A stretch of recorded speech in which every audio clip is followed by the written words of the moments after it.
Senhor presidente. Baixo Clero, o podcast de política do UOL. Sou do Baixo Clero, sem qualquer problema, mas é um sinal que todos têm espaço aqui nesse maravilhoso Brasil.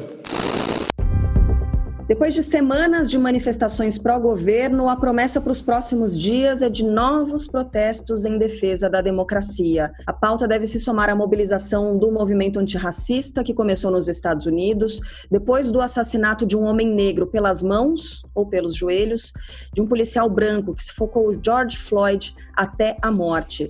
Jair Bolsonaro falou sobre o protesto do domingo anterior. Olha, começou aqui com os antifas em campo. Um motivo, no meu entender, político, diferente. São marginais, no meu entender, terroristas, que têm ameaçado agora domingo fazer movimentos aí pelo Brasil, em especial aqui no DF. Nós precisamos de uma retaguarda jurídica para que o nosso processo possa bem trabalhar em se apresentando um crescente esse tipo de movimento que não tem nada a ver com democracia. Aqui eu tenho um senador do Paraná que bateu palmas, no dia seguinte esse pessoal estava lá em Curitiba fazendo um quebra-quebra generalizado. Isso não pode chegar aqui, não podemos deixar que o Brasil se transforme no que foi há pouco tempo o Chile. Não podemos admitir isso daí. Isso não é democracia nem liberdade de expressão. Isso, no meu entender, é terrorismo. No episódio de hoje do Baixo Clero, vamos falar sobre o que esperar dessas manifestações, reações de outras autoridades sobre os protestos já realizados, as mobilizações antirracismo. Como sempre, vamos chamar os dois colunistas do UOL, a jornalista voltada para as questões ligadas aos direitos humanos, Carol Trevisan. Tudo bem, Carol? Tudo bom, Carla? Tudo bom, Diogo? Bom, o Diogo, citado pela Carol, também jornalista, foi editor executivo da revista Veja, Diogo Schelp. Diz aí, Diogo, tudo bem? Tudo jóia, Carla e Carol. Beleza. Bom, eu confesso que eu fiquei um pouco curiosa com relação ao que o presidente quis dizer com retaguarda jurídica para evitar que aconteça aqui no Brasil o que houve no Chile pouco tempo atrás. Esse termo também despertou a sua curiosidade ou mais a sua preocupação, Carol Trevisan? Carla, me desperta uma certa preocupação, sim, porque é uma maneira de tentar criminalizar um movimento que é legítimo também, e que defende a democracia, mas está contra várias ideias do governo Bolsonaro, né? Porque não há nenhuma dúvida de que o governo Bolsonaro usa táticas de guerra ideológica para combater tudo aquilo que possa parecer ideia da esquerda, né? O governo Bolsonaro prefere a destruição do que a possibilidade de construir qualquer projeto concreto de sociedade. Ele não tem um projeto. O único projeto que ele tem é o combate à esquerda, né? É um governo do contra, que está preparado para destruir. Essa pulsão pela morte que move o governo Bolsonaro é também autodestrutiva, né? Uma hora pode ser que vire contra ele mesmo, porque ele vai perdendo, pouco a pouco, essa base que o apoia, né? Então, agora está sobrando muito pouco apoio. Quer dizer, ainda que a popularidade dele continue nos 30%, segundo as últimas pesquisas, ele vem perdendo essa base de apoio, que vem rachando, e, por enquanto, fica somente a parte da bala, né? E isso é bastante perigoso também. Uhum. Diogo Schelp, no dia 1º de junho, você publicou uma coluna cujo título é "O que ocorreria se os protestos contra Bolsonaro não estivessem represados?" Será que a gente vai descobrir agora, na prática, o peso que tem a voz das ruas? Pois é, Carla, tem duas vertentes aí a respeito dos protestos, né? Tem as pessoas que acham, os analistas, né, que acham que os protestos vão ser bons para Bolsonaro, porque ele vai usar isso como uma desculpa, principalmente se houver quebra-pau e tal, uma desculpa para recorrer à força, para reprimir, ou para dizer que há um estado, uma situação em que justifique, né, a decretação de estado de sítio, enfim, qualquer desculpa para usar as forças armadas, digamos assim, para concentrar poder, né? E tem a outra vertente, que é a que diz que não há como um governo se favorecer, se beneficiar com protestos em massa contra ele. Então, eu recorri ao exemplo do que aconteceu com a Dilma Rousseff em 2013, né? Eu fui buscar qual era a popularidade dela em junho de 2013 E fiquei surpreso, eu descobri que a popularidade dela era bem alta naquele mês, era de mais de 50% de aprovação, e que depois de um mês de protestos enormes, né, que aconteceram e que não eram inicialmente voltados contra ela, né, mas era uma insatisfação geral, assim, contra várias coisas. No mês seguinte, aquilo afetou claramente a popularidade da Dilma Rousseff, né, ela caiu 20 pontos percentuais no mês seguinte. Então, e eu vendo outros exemplos da história também, os protestos contra a guerra do Vietnã nos Estados Unidos, que também muitas vezes resultavam, né, em situações de confronto com a polícia e tal, difícil encontrar um momento assim em que protestos populares favoreçam o governo que está no local, no poder, né? A não ser mesmo que sirva de desculpa para recorrer à força. Mas aí a questão toda é saber se o Bolsonaro conseguiria usar isso como justificativa. Aí entra a parte da retaguarda jurídica, né? Resta saber o que exatamente ele quis dizer com isso. O general Hamilton Mourão, vice-presidente, também se posicionou aí por meio de um artigo publicado no jornal Estado de São Paulo, usando um tom muito parecido com o do presidente da República, demonstrando uma coordenação não muito comum a essa chapa, né, essa dupla. Que interpretação será que esse alinhamento nos sugere, hein, Carol Trevisan? Aí eu vou aproveitar para inserir uma pergunta da nossa audiência, @mfleury. Mandou para a gente o seguinte: vocês acham que existe possibilidade real de golpe e de impeachment / cassação de chapa? Carol. Carla, então, nesse artigo do Mourão, ele aprofunda o artigo anterior, né? E ele se alinha ainda mais ao que o Bolsonaro vem falando, e também criminaliza o que poderia ser esse movimento de esquerda em defesa da democracia. E aí ele usa alguns conceitos, como um extremismo intencional e tal, sendo que o próprio governo Bolsonaro é visto como extremista de direita, né, em relação ao mundo inteiro. O mundo inteiro olha para o Brasil e vê a extrema-direita no governo, né. Então, ele fala também, uma coisa que eu achei interessante, ele fala que a nossa história não nos legou o ódio racial.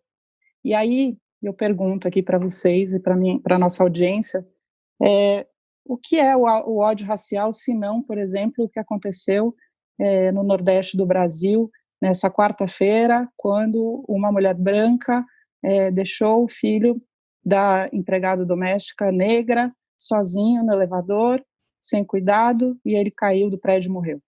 Que outro nome se dá a isso, se não um ódio racial que não está tão escancarado aqui na fala, mas escancarado em mortes nesse país, né? Então, para mim, o Mourão está bem alinhado com o Bolsonaro, o que significa que o impeachment não seria uma boa saída, não mudaria muita coisa. Diogo, você acredita em golpe e cassação de chapa? Aí sairiam os dois, né? Nesse caso, na ação do TSE, do Tribunal Superior Eleitoral, caso houvesse. Exato.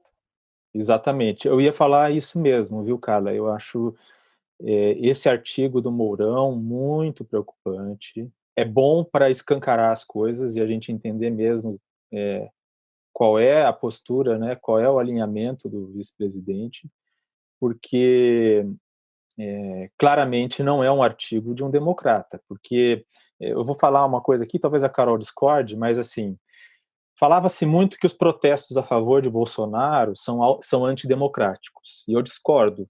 Eu acho que os protestos a favor de Bolsonaro, esses que acontecem todo domingo e tal, não são antidemocráticos. Só porque eles têm como pauta o fim da democracia, não significa que eles sejam antidemocráticos. Como protestos, eles são legítimos. As pessoas numa democracia podem, inclusive, pedir a ditadura, mesmo que elas peçam uma coisa que vai acabar com a liberdade delas de pedir outras coisas, né? São, claro, pode ser protestos que têm uma pauta ou uma agenda antidemocrática, mas a manifestação em si não é antidemocrática. É a mesma coisa com os protestos que aconteceram neste domingo contra o governo, pedindo, né, exigindo a manutenção da democracia. Eles não são antidemocráticos, como o Mourão insinuou no texto dele, né? Quando ele começa o artigo dizendo: a apresentação das últimas manifestações contrárias ao governo como democráticas constitui um abuso. ele está se voltando contra a imprensa, contra quem quer que esteja noticiando essas manifestações, e quer dizer, é quase uma ameaça, é basicamente uma ameaça à imprensa, é uma ameaça, olha, vocês não podem tratar isso dessa forma. Isso em si já é antidemocrático, porque você está, basicamente, você está indo contra a liberdade de expressão, você está dizendo que os jornais não podem retratar aqueles protestos como democráticos. Isso é um absurdo. Isso em si já é uma atitude autoritária do vice-presidente. Diogo, uma dúvida, posso fazer uma pergunta? Em relação, por exemplo, à manifestação que a Sarah Winter fez em frente ao Supremo Tribunal Federal, usando aquelas tochas que remetem a manifestações de supremacistas brancos, que nos Estados Unidos estão aí resguardadas pela lei da liberdade de expressão, que a gente não tem aqui, é diferente um pouco. Você também acha que são manifestações democráticas, essa como a Sarah Winter organizou? Eu acho que são manifestações legítimas. Numa democracia, eles podem fazer a manifestação. Existe alguma coisa na lei brasileira que proíbe o uso de certos símbolos, como existe na Alemanha, por exemplo? Na Alemanha, você não pode fazer uma manifestação com uma suástica, certo? Certo. A lei alemã proíbe isso. Se no Brasil não existe nenhuma lei que proíba as pessoas de andarem com tochas, ainda que a gente possa ver naquilo uma referência a símbolos neonazistas e tal, mas é uma interpretação nossa, né? Enfim, eles podem fazer isso, eles não podem, enfim, cometer crimes no ato da manifestação. E é isso, a democracia é isso. A democracia permite, inclusive, que as pessoas peçam o fim da democracia. Isso não significa que a gente deva defender isso, certo? Talvez a gente esteja discutindo coisas diferentes, porque a gente está falando na semântica aqui de uma manifestação antidemocrática no sentido literal, né, da palavra, o que a lei permite, o que a lei não permite. E a Carol estava pontuando aqui fora a questão de algumas manifestações estarem ou serem proibidas pela nossa legislação, né, como fechamento do Congresso. Isso não pode, né? Tá escrito nas nossas leis que não pode. Também manifestações racistas. E aí essa coisa da ativista Sarah Winter, né? Essa manifestação com as tochas ali, com as toucas, isso deixa muito aberto para interpretação. Não ficou claro, né? Se isso está proibido ou não pela nossa legislação. Então, eu acho que assim, a gente está discutindo a questão semântica, enquanto que o general Hamilton Mourão está discutindo o sentido literal da coisa democracia ou manifestação antidemocrática. A gente está falando sobre a definição do termo, enquanto que o general Mourão está dizendo não pode fazer esse tipo de manifestação e a imprensa não pode cobrir dessa forma.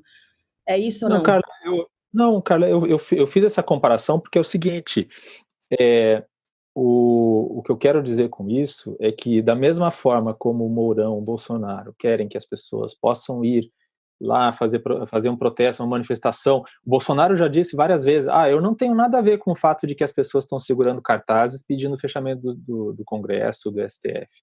Né? Então ele defende aquelas pessoas de estarem lá fazendo aquela pauta. Ora, então eles não podem querer ficar contra uma manifestação só porque é contra eles. E tem um problema mais grave ainda no artigo do Mourão, é porque ele mente descaradamente. Ele mente quando diz que a tônica dos protestos foi de destruição do patrimônio público e privado e de ferir pessoas. Isso não é verdade, né? Se você acompanhar, inclusive as imagens que foram feitas e tal, algum confronto que teve, por exemplo, me referindo ao caso da Avenida Paulista, o que teve a polícia tentando evitar que os manifestantes de um lado se encontrassem e se enfrentassem com os manifestantes pró-Bolsonaro. Né? Não houve gente atirando, eu não vi, você viu, Carol, gente atirando pedra na polícia, depredando não, foi coisas? Foi justamente, a polícia estava tentando fazer essa mediação no começo, em que os provocadores pró-Bolsonaro que foram lá para confrontar os que estavam manifestando ali naquele momento, né? Aí depois a polícia passa a proteger esse manifestante, eram 2 pessoas. Teve tratamento diferente, né? Isso é indiscutível. Teve um tratamento da polícia diferente. E acho que isso traz uma questão que a gente precisa ficar atento, que é o fato de que as polícias estão muito mais respondendo a um comando do Bolsonaro do que a um comando dos governos.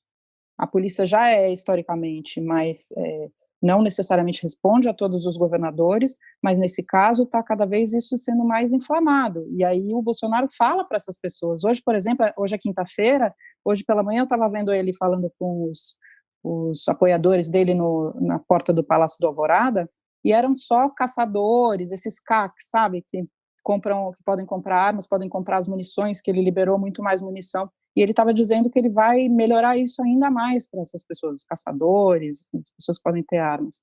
Ele está falando só para esse público que é a base mais radical dele. Só que é uma base armada, e é perigoso isso. A gente não respondeu, acabou não respondendo a pergunta do Verdade, @mfiori, né? Mas eu acho assim, ele pergunta se existe a possibilidade de golpe ou mesmo de impeachment, né? Ou de cassação de chapa. Eu não vejo agora, nesse momento, é claro que as coisas podem mudar muito rapidamente, como tem mudado no Brasil, né, no cenário político, mas eu não vejo ainda o clima para um impeachment ou para uma cassação, e ainda não vejo também uma possibilidade de que o governo possa usar alguma coisa que esteja acontecendo para dar um golpe de Estado. Então, o que eu vejo, por enquanto, diante do cenário que a gente tem, é que a gente vai ter um governo Bolsonaro até o fim, pautado pela crise política, pelo confronto, e basicamente vão ser 3 anos perdidos, no caso 4 anos perdidos, já contando com o ano passado. Né? Processo no TSE, caçando a chapa. Você consegue observar no nosso horizonte, não? Eu não vejo eu agora, vejo você essa vê? possibilidade. Eu já vejo essa possibilidade de ser vislumbrada, mas depende da pressão da rua, e isso a gente só vai ver depois que a pandemia der uma arrefecida aqui, né? Mas tanto um processo de impeachment quanto a cassação da chapa da semana passada para cá, me parece que são muito mais possíveis do que antes, inclusive porque esse alinhamento ao centrão não está dando muito certo, então está saindo pela culatra esse tiro, né? Centrão ainda está centrinho, né? Segundo as palavras da própria Carol no episódio anterior. Bom, a Carol lembrou, né? Tem pandemia. Enquanto isso, a gente tem novos recordes de mortes pela Covid-19 e o ministro interino da Saúde foi efetivado como interino. Como isso é esquisito, né? Mais um ineditismo aqui da nossa política de saúde pública. Além disso, Eduardo Pazuello pode ter a oficialização no cargo do empresário fundador da rede de escolas de idiomas, Carlos Wizard. O Brasil é o epicentro do coronavírus no mundo, nem para os Estados Unidos a gente está podendo viajar agora, mas esse assunto parece ter saído da lista de prioridades do governo. Parece, né, Diogo? O Bolsonaro, como eu já escrevi, já não governa, ele só luta pela sobrevivência. Ele abdicou de governar no início da pandemia, quando deixou para os governadores e os prefeitos esse papel, né? O máximo que ele fez foi boicotar os esforços dos governadores e prefeitos para combater a pandemia. Para o Bolsonaro governar no contexto da pandemia é distribuir hidroxicloroquina, que é aquele remédio que não tem eficácia comprovada contra a Covid-19. Foi o máximo que a gente conseguiu dos Estados Unidos, é uma doação de hidroxicloroquina que não necessariamente serve para combater a pandemia, né? Pois é. Que loucura. E aí, Carol, pensando no pós-pandemia, educação no Brasil vai precisar de muita atenção, né? No comando da pasta, a gente tem um ministro preocupado em placar pautas ideológicas, além de se defender de acusações, né? Processos na justiça. Será que Weintraub é quem vai nos guiar no cenário difícil, né? Que a gente deve ter depois do coronavírus? Tudo indica que não, né? Tudo indica que ele perdeu bastante depois de ter sido exposta à reunião dos ministros, e o que me parece é que o Weintraub é mais um símbolo da incompetência do governo Bolsonaro. O que o Ministério da Educação fez até hoje? Nada de importante, né? O que a gente está vendo. Na verdade, a gente está perdendo tempo. Antes e depois do início da pandemia, né? Antes e depois e até agora, né? Já segundo o ministro da Educação que a gente tem, houve uma série de trocas no INEP, em relação ao Enem também, uma grande confusão, e agora nós temos o fundo, o FNDE, né, que é o Fundo Nacional de Desenvolvimento da Educação, que é um fundo enorme, de 54 milhões de reais, entregues para uma indicação do Centrão, do senador Ciro Nogueira, do PP do Piauí. Então é isso que a gente está vendo, Bolsonaro usando o MEC para comprar apoio no Congresso. Que absurdo. Bom, a gente vai fazer um breve intervalo. Na volta, a gente fala de racismo no Brasil, fora daqui também. Você fica sabendo quem serão os indicados para a frigideira do Baixo Clero. Não sai daí, hein? Geração P é o podcast semanal do UOL sobre os impactos do coronavírus na nossa sociedade, economia e cultura. P de pandemia, de perspectivas e principalmente de projeções. Todas as segundas, quartas e sábados a gente traz um novo episódio. Você pode ouvir o Geração P e outros programas do UOL em uol.com.br/podcasts, no YouTube e também nas principais plataformas de distribuição de podcasts. O UOL tem uma novidade que vai ajudar a sua empresa a entrar no mundo digital. É o Meu Negócio Não Para, que ajuda pequenos empreendedores do Brasil a superar o cenário de crise provocado pela pandemia da Covid-19. Acesse uol.com.br/Meu Negócio Não Para. Voltamos com Baixo Clero, ouvindo o que disse o presidente Jair Bolsonaro sobre os protestos contra o assassinato de George Floyd, um homem negro morto por um policial branco nos Estados Unidos. Estados Unidos, lá o racismo é diferente um pouco do Brasil, né? Mas está mais na pele. Então houve um negro lá que perdeu a vida, a gente vendo a cena, a gente lamenta como é que pode aquilo ter acontecido.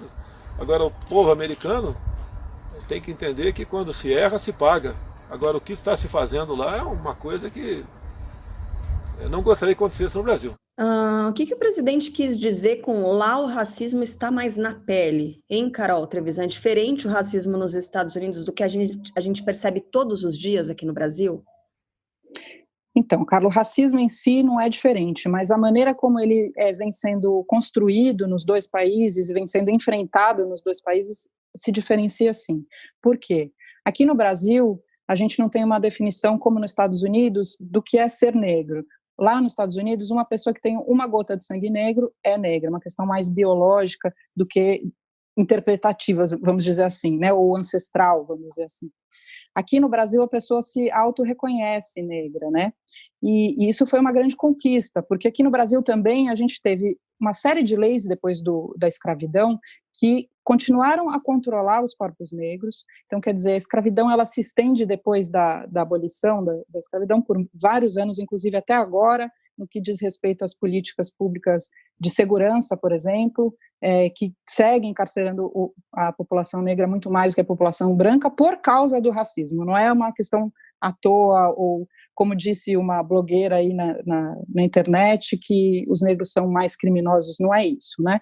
É a lei que julga como se os negros fossem mais culpados do que os brancos em relação às drogas. Mas, só voltando, aqui no Brasil a gente teve uma série de políticas também para embranquecer a população. Era para construir um mito que hoje se sabe que é um mito, que é a democracia racial. O Gilberto Freire chamava de paraíso racial, né? Então, supostamente, numa sociedade que tem uma democracia racial, não tem racismo. Acontece que a população que está em situação social pior é a população negra, a população que mais morre é a população negra, a população que menos tem acesso à educação é a população negra, e continua sendo. Isso agora em que 56% das pessoas são negras no Brasil. Então, é muito persistente o racismo e ele vai se adaptando conforme os momentos históricos. O que faz diferente Brasil e Estados Unidos é que nos Estados Unidos as políticas afirmativas começaram antes. O que são as políticas afirmativas? Elas são medidas para diminuir essa brecha histórica absurda que aprofunda o distanciamento, né, a desigualdade racial e aumenta a injustiça racial que é contada em corpos mortos, como foi o George Floyd nos Estados Unidos, como foi o João Pedro aqui outro dia no Brasil e como continua sendo diariamente no Brasil. E a violência policial é talvez a principal, o que mais mata em relação ao racismo aqui no Brasil também. Então, o que está acontecendo nos Estados Unidos, que a gente poderia aprender aqui no Brasil, é uma demanda por uma reforma nas polícias em relação a esse olhar, ao olhar racial, e também uma reforma do sistema de justiça para que enxergue o seu próprio racismo e possa fazer de uma maneira que não prejudique tanto a população negra. Aqui no Brasil, a gente teve de ação afirmativa muito fundamental as cotas raciais, elas transformaram esse país. A gente vê hoje nas universidades também, pelos programas ProUni, outra cor nas universidades, e a gente ainda tem muito, muito, muito a alcançar, porque essa distância racial ainda é enorme, né? Então, é um tema que a gente não pode parar de pautar, enquanto que o nosso presidente acha que aqui não é um problema, nosso vice-presidente também acha. Inclusive, em 2018, Mourão até se referiu ao Neto, né, dizendo que ele é mais bonito porque ele é mais branco. Diogo, o que você acha da fala do presidente? Não, eu concordo com a Carol que tanto Bolsonaro quanto Mourão estão errados ao dizer que não existe racismo no Brasil. E concordo com a Carol quando ela diz que é preciso ter uma reforma na polícia para mudar esse comportamento em relação que realmente vitimiza mais as pessoas negras, né? Mas eu queria só dar um contexto aí sobre a questão de critério, né? Essa coisa da diferença entre raça, né? A visão de raça nos Estados Unidos e no Brasil. No Brasil, como a Carol falou, é autodeclaratório. Então, as pessoas se declaram brancas, pardas, pretas, amarelas, assim por diante. E quando se fala em negro no Brasil, a gente está falando da somatória das pessoas que se declaram pardas com a somatória das pessoas que se declaram pretas, né? Eu peguei o número de 2015, então as pessoas que se declaram brancas no Brasil são 45%, arredondando. Pessoas que se declaram pardas, 45% também. Então, praticamente empatado, né? Brancas e pardas. E pretas, as pessoas se declaram 8,8% e amarelas 0,47%, indígenas 0,38%. Essa junção de pretos e pardos formando o grupo negros é uma coisa que começou a correr em termos de estatística e se tornou hegemônico em termos de estatística no governo do PT. E, sinceramente, tem muita gente que tem até uma organização chamada Nação Mestiça, por exemplo, que defende que não se deve colocar no mesmo pacote. Até porque as pessoas se declararam pardas, né? Elas não se declararam negras. Então, há quem defenda que as estatísticas deveriam levar em conta essa diferenciação, levar em conta o fato de que as pessoas se declararam de determinada maneira. Nos Estados Unidos, é uma questão onde a miscigenação não aconteceu com tanta frequência como no Brasil, existe essa coisa da ancestralidade, né? 1/8 de sangue negro, digamos assim, define a pessoa como negra. Existe até um livro muito interessante do Philip Roth, que é A Marca Humana, que é a história de um professor universitário nos Estados Unidos que cai em desgraça ao usar uma expressão racista na sala de aula, e aí você descobre ao longo do livro que ele próprio é negro, que ele esconde isso, mas ele próprio tem uma ancestralidade negra. Então, isso é interessante para a gente entender essa diferença, né? Isso não quer dizer que não é que não exista racismo no Brasil, é uma coisa diferente. Eu gostaria muito, por exemplo, de ver dados de segurança, de violência policial contra pardos, e ver se há uma diferença entre a violência policial contra pardos e a violência policial contra as pessoas que se declaram pretas, né? É uma questão super complexa e delicada, a questão do colorismo, mas certamente, e o que você pode já ter certeza absoluta é de que os pretos retintos, em relação aos pardos, sofrem mais racismo, ou seja, eles são mais vítimas de violência do que os pardos, desde Sim. a escravidão. Então, na época da escravidão, quando tinha anúncios para venda de escravos, os pretos retintos, eles eram mais baratos do que os menos pretos. Então, talvez muito complicada a gente colocar assim rapidamente a questão do colorismo aqui, mas é uma questão que tem que ser debatida também. Mas juntar preto Carol, e pardo como negro dá uma dimensão maior de quem é a nossa população. Não, eu acho que o debate é válido. Eu peguei um dado de 2005, achei que ele era muito antigo para para usá-lo como realidade atual, mas nesse dado já mostrava que no Rio de Janeiro havia uma incidência de mortes entre pretos, né, entre as pessoas que se declaravam como pretas, maior em encontros com a polícia do que entre pardos. E era maior entre pardos do que entre brancos, né? Mas como o dado era de 2005, enfim, achei que era interessante saber como isso se refletia. Se sustenta ao longo do tempo, isso é o racismo. Exatamente. Uhum. Bom, chegou a hora da nossa frigideira, né? Eu convido você que acompanha sempre o Baixo Clero a indicar quem é que você gostaria de mandar para a frigideira. Pode ser pelos perfis do UOL Notícias no Instagram e também no Twitter, @UOL Notícias. Diogo Schelp, quem é o seu indicado da semana? O meu é Milton Mourão, que escreveu aquele artigo mentiroso, né? Por exemplo, ele fala que os manifestantes estavam usando armas brancas. Ele não menciona que quem teve um taco de beisebol apreendido na manifestação de domingo na Avenida Paulista foi uma apoiadora de Bolsonaro, né? Então, com isso, o Mourão se juntou ao Bolsonaro nessa coisa, no intuito de governar só para os 30% que apoiam o governo, né? Com isso, ele se mostra tão autoritário e sectário quanto o presidente. Só que ele é mais perigoso porque é infinitamente mais inteligente que Bolsonaro. Então, perigoso eu digo porque se uma pessoa adota uma postura autoritária, né, como essa, de não reconhecer o direito de manifestação de quem é contra o governo, ele se prova mais perigoso, sim. Só para corrigir, a apoiadora do Bolsonaro que apareceu na manifestação com taco de beisebol, aparentemente ela sequer teve o objeto apreendido. Pois é, e quando o Mourão cita os mascarados durante a manifestação, é bom lembrar que a gente está no meio da pandemia, né? Essa é uma recomendação da Organização Mundial da Saúde. O Carol Trevisan, será que o Diogo Schelp roubou o seu indicado para a frigideira de hoje?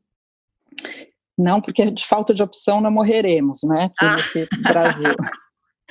Então, eu gostaria de pôr na frigideira, para não fugir também do tema que me é tão importante, eu vou colocar o presidente da Fundação Cultural Palmares, Sérgio Camargo, que no meio dessa confusão toda, chamou os movimentos negros de escória maldita, abre aspas e fecha aspas, e vagabundos.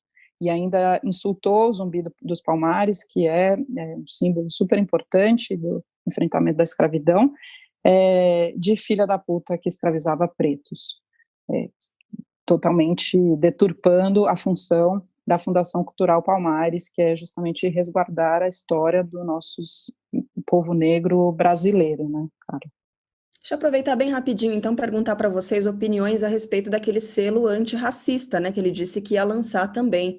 Coisa mais estranha, hein, Carol?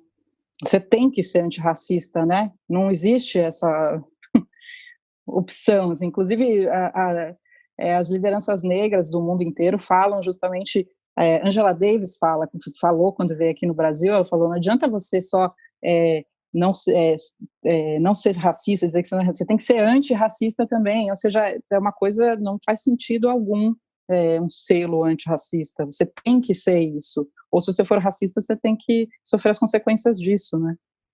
Pois ele esvazia, né, a importância da Fundação Palmares quando ele faz isso, não é, Diogo Schelp? Pegar as pessoas que são apontadas como racistas por uma linha de pensamento e colar um selo ali e dizer, não tem nada de racismo aqui. Esvazia, não esvazia?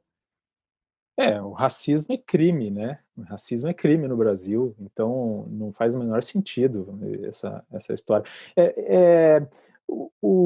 Esse é mais um caso daquelas pessoas que fazem parte do governo que entram na categoria folclórica, né?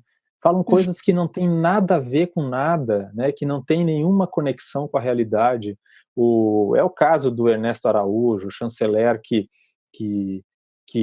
trabalha contra os interesses diplomáticos brasileiros, né? É o caso do Weintraub, enfim, tem uma miríade de pessoas aí no governo que são anti tudo, né? Anti o que eles deveriam estar fazendo, né? Anti-educação, enfim. É um folclórico, só que é um folclórico que causa mal. Destrutivo. Né? Bem, termina por aqui o episódio de hoje do Baixo Clero, podcast de política do UOL. Diogo Schelp e Carol Trevisan. Esse fim de semana vai ser tranquilo, hein? Beleza, combinado. Um beijo para vocês. Até a próxima sexta. Até. Um beijo, até. Baixo Clero tem a apresentação de Carla Bigato, Diogo Schelp, Maria Carolina Trevisan. Produção, Rubens Lisboa. Edição de áudio, Amer Menegassi. Coordenação, Juliana Carpanês, Marco Sérgio Silva e Diogo Pinheiro. Está encerrada a sessão!